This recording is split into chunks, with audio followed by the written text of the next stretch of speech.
Assalamu alaikum students, this is the book of class 10 biology and today we are solving the practical number 4th A, that how to calculate the pulse rate of a human body। तो students देखें ये diagram में दिखाया गया है pulse rate कैसे मालूम की जाती है। फिंगर रख के आपको दिखाया गया है। तो ह्यूमन पल्स रेट दो जगहों पे मालूम की जाती है, गर्दन पे और एक रिस्ट के ऊपर। ओके, ये प्रैक्टिकल नंबर 4 है, इसमें पूरा आपको लिखना पड़ेगा to observe the human pulse rate.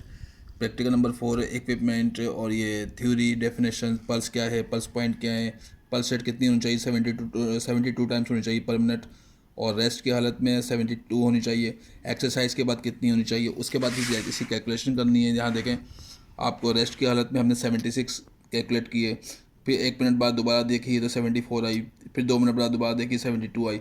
इन तीनों को प्लस करके हमने 3 से डिवाइड कर दिया तो हमारी एवरेज पर सेट 74 आ गई।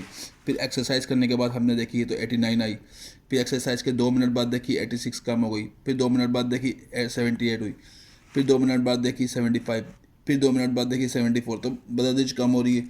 इन पाँचों को प्लस करके 5 से डिवाइड कर देंगे तो एवरेज हमारे पास 74 आ जाएगी एक्सरसाइज के बाद भी। यानी कि जो रेस्ट के हाथ में 74, तो एक्सरसाइज करने के बाद शुरू में 89 होगी, लेकिन 5 मिनट बाद जो है 74 हो जाएगी।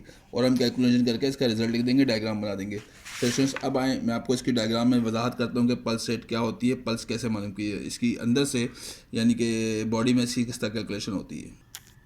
स्टूडेंट्स पल्स किसको कहते हैं, देखें आप यहाँ डायग्राम के अंदर आप वॉच कर रहे हैं, यहाँ पे आपको आर्टिस्ट नज़र आ रही है ग्रेड कलर की, जिस पे हमने फिंगर रखी हुई है।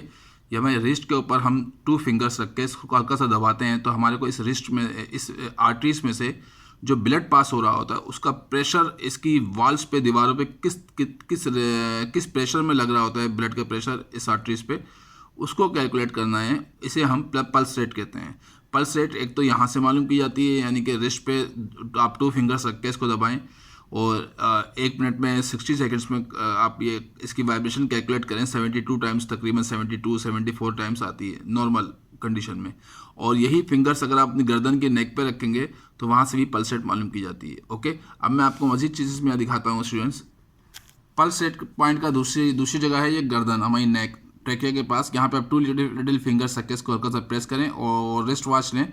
60 टाइम्स 60 सेकंड्स में इसकी कैलकुलेशन करें तो 72 74 नॉर्मल पल्स रेट आएगी। ठीक है, इस तरह से भी पल्स रेट मालूम की जाती है। ओके स्टूडेंट्स, पल्स रेट मालूम करने के सिर्फ यही 2 वेज हैं। वी हैव 2 वेज, अपने रिस्ट पर 2 फिंगर सकें या गर्दन पर 2 फिंगर सकें। इस तरह से अपनी वॉच को ऊपर 60 टाइम्स में टाइमर लगाइए, 1 मिनट का 60 टाइम्स में कैलकुलेट कीजिए तो ये पल्स रेट आपकी 72 74 रेस्ट की हालत में आपको मालूम हो जाएगी। ओके, कैसे आपको मालूम करना है, आप आराम से इजी होकर बैठ जाएं, बिस्तर पे लेट जाइए और गहरे गहरे सांस लीजिए और अपने 2 लिटिल फिंगर्स यहाँ रिस्ट पर रखिए, इसको हल्का सा प्रेस करें और अपनी वॉच में कैलकुलेशन करें 60 टाइम्स में, 60 सेकंड्स में हाउ मेनी टाइम्स ये वाइब्रेट होती है। तकरीबन 72 74 टाइम्स वाइब्रेट होगी तो ये रेस्ट की कंडीशन में 72 आप 74 के करीब पल्स रेट आएगी। ओके, फिर एक्सरसाइज करके आप देखें, थोड़ा आप जीने से ऊपर नीचे आइए, अपने घर के यानी कि फ्लोर से, ग्राउंड फ्लोर से ऊपर तक आइए और फिर हम दोबारा एक्सरसाइज करने के बाद पल्स रेट दोबारा चेक करेंगे।